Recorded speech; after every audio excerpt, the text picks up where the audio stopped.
Elle me raconte une histoire complètement dingue.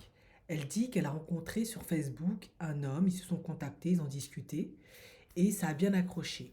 Et elle explique que elle, ce qu'elle fait toujours pour qu'on puisse voir bien son apparence, pas que sa tête, genre elle pose son téléphone et elle se balade dans sa maison pour qu'on puisse voir toute la forme de son corps. Comme ça, tu sais à quoi t'attendre. Ils se disent OK, ils se fixent un rendez-vous. Elle arrive au lieu du rendez-vous et elle est toute seule dans ce resto avec les serveuses. Il n'y a personne. Elle attend 15 minutes, personne. Elle attend jusqu'à 30 minutes, il n'y a toujours personne.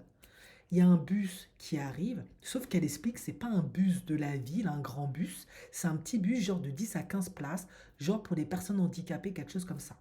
Et elle se dit dans sa tête, bon, ne juge pas, peu importe l'homme qui viendra, reste ouverte. Il rentre, elle voit bien que c'est lui, sauf que qu'est-ce qu'il fait?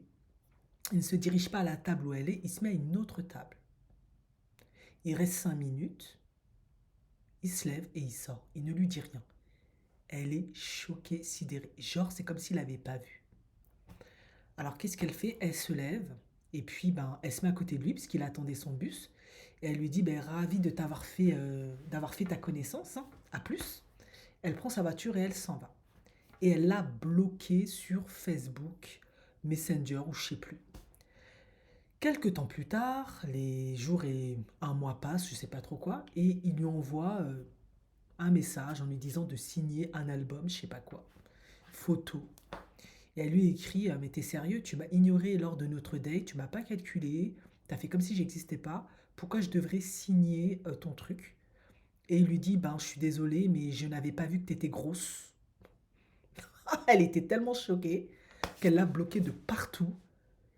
Et depuis, elle ne croit pas au site d'application, de rencontres. Elle préfère faire du face-face. Elle est dégoûtée. Bon, honnêtement, elle n'a pas précisé s'il avait été handicapé ou pas. Je suppose, enfin, on ne sait pas trop. Mais être victime de grossophobie, ça peut être aussi... Bon, peut-être que c'est vrai. Peut-être qu'elle... Ce qu'il a vu à la caméra et ce qu'il a vu en face, finalement, ça lui a pas plu. Mais ça peut être aussi, si lui, il avait un handicap ou quelque chose comme ça peut être aussi un manque de confiance. Il a préféré la rejeter avant de se faire rejeter. Ça peut être ça aussi, va savoir. En tout cas, ça mérite d'être clair, pour le coup.